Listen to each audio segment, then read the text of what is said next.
Most GoCSM users follow the AI insights, and that's enough to run customer success really well. But if you want to read the underlying data yourself, see what's actually driving every score, and pressure test the recommendations against your own judgment, the terms I'll discuss in this video will help you do that. So we'll break down the terms discussed in this video into 4 sections: the health score, the health pillars, accounts and users, and triggers and actions. The health score is a number from 0 to 100, summarizing how an account is actually doing. Now, this score is composed daily from the 4 pillars: product adoption, login activity, revenue signals, and feedback. The health band is the categorical bucket the score falls into. Thriving is 80 or above, healthy is 60 to 79, watch is 40 to 59, and at risk is below 40. The health score is a weighted blend of 4 components. Each is called a pillar. The first pillar is login activity. Are the right users actually logging in? Product adoption. Are accounts using what they paid for? Revenue intelligence. Is the money healthy? And finally, feedback. Are they happy and what are they telling you?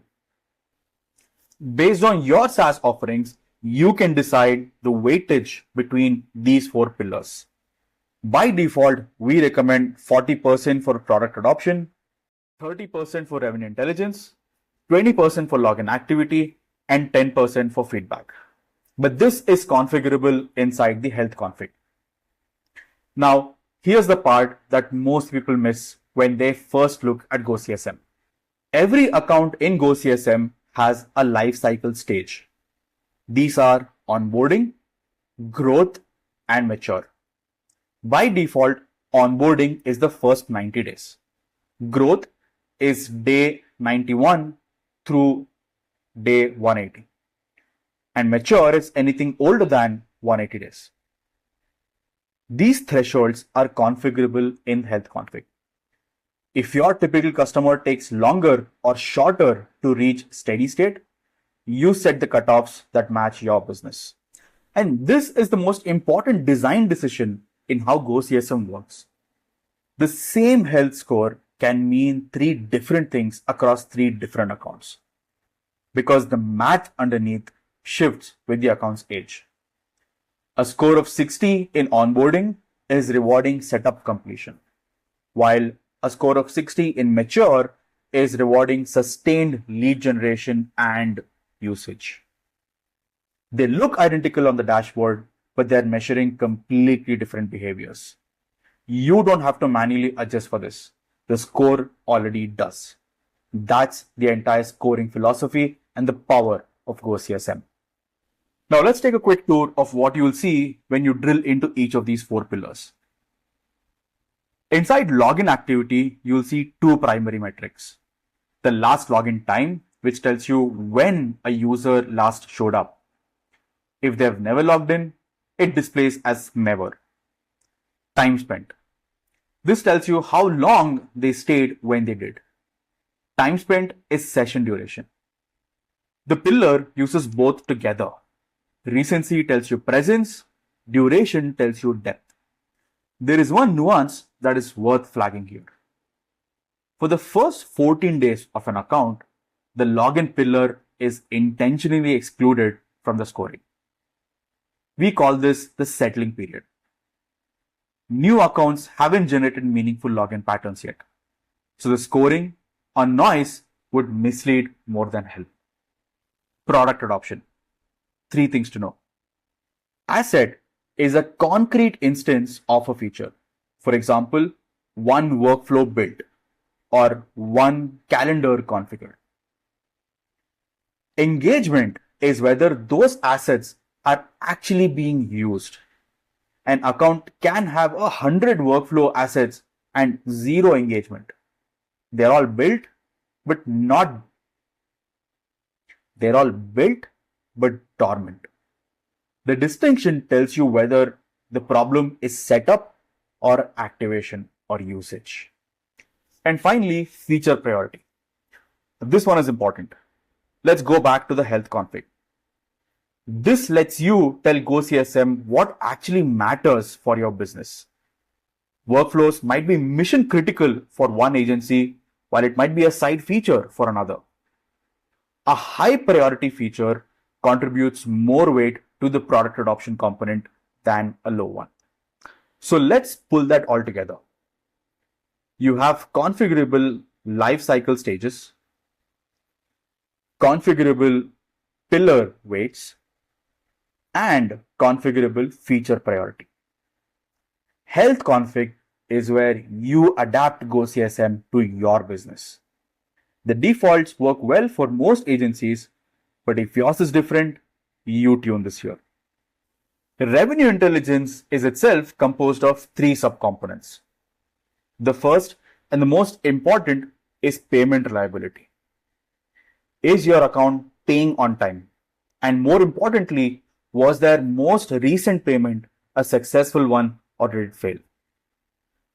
The second one is wallet spends.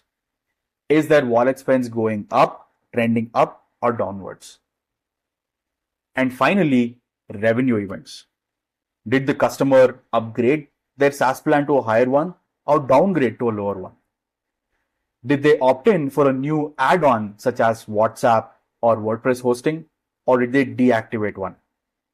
Inside this pillar, you have all the key tags that help you track these important revenue events. For example, payment failed, plan upgrades, plan downgrades, upcoming renewals, etc. The next important distinction is accounts versus users. Accounts are your customers. They map one-on-one to high-level location or a sub-account. SaaS versus non-SaaS. SaaS accounts are the ones tied to a SaaS plan and paying you monthly or annual subscriptions. The rest are configured as non-SaaS accounts. Next is tracked versus untracked accounts. This lives inside the configurations account tracking. This is where you tell GoCSM which accounts you wish to track versus which ones you don't. For example, you can choose not to track your snapshot, sandbox, demo, and test accounts. The next important distinction is active versus churned accounts. An active account is anything where the sub-account status is marked as active inside HighLevel, while a churn has an inactive status inside HighLevel. This can be due to any reason such as SaaS subscription ended through a cancellation request, sustained payment failure, or you decided to pause the account. Churned accounts get auto-untracked from GoCSM and they move to the churned analysis tab inside Revenue Intelligence. If a churned customer returns, GoCSM automatically restores them in the next sync. Next is user, a specific person who belongs to an account. Account owner is the primary stakeholder. Owner's activity is given the highest weightage within the login activity scoring and the feedback pillars. The next is key users. This is the second tier of importance. These are power users, admins, who should ideally be logging in frequently. This might be the salesperson or the front desk staff. You designate the key users. No automatic detection. Key users' activities are also given higher weightage within the login activity scoring and feedback pillars. Now, one quick call out before we put it all together. Everything we've covered lives in the GoCSM dashboard. But there's a second surface, the health card widget. It's an embedded panel that shows up inside your high-level sub-accounts. Same intelligence surfaced right where your team already works in HighLevel. It's worth knowing the visibility model. Only agency owners, admins, and agency users can see this. The end users, which are the sub-account owners, admins, and users, cannot see the health card. Even within your agency admins and users, you can configure who can access the health card by logging into the configurations and health card section. All right, so now let's bring it all together. Every term we covered on one screen. This is Zenith Marketing. The health score at 47, they are in watch band. The lifecycle stage is growth, about 120 days old. As per the AI insights, you can see that the product adoption is the pillar that's dragging the score. The AI insights below tell me why. The workflow engagement is down 40% this month. They have the assets, the workflows are built, but the engagement on them has collapsed. Built, but not used. And given that workflows are marked high priority in our health config, that drop hits the health score harder than it would on a low priority feature. Next is the login activity. As you can see, the account owner's last login time is 18 days ago. But there's one key user who is still active this week. And as you can see, the owner's inactivity is dragging the health down. Now, if I had configured a trigger in the automation, say if the account owner does not log in for 7 days, it would have fired the relevant workflow in HighLevel by now. I can also click trigger workflow here to fire on demand. So that's it. That's every term we covered in context in one screen. Every word means something specific you can point to. If you'd like to try GoCSM yourself, the free trial link is in the description below.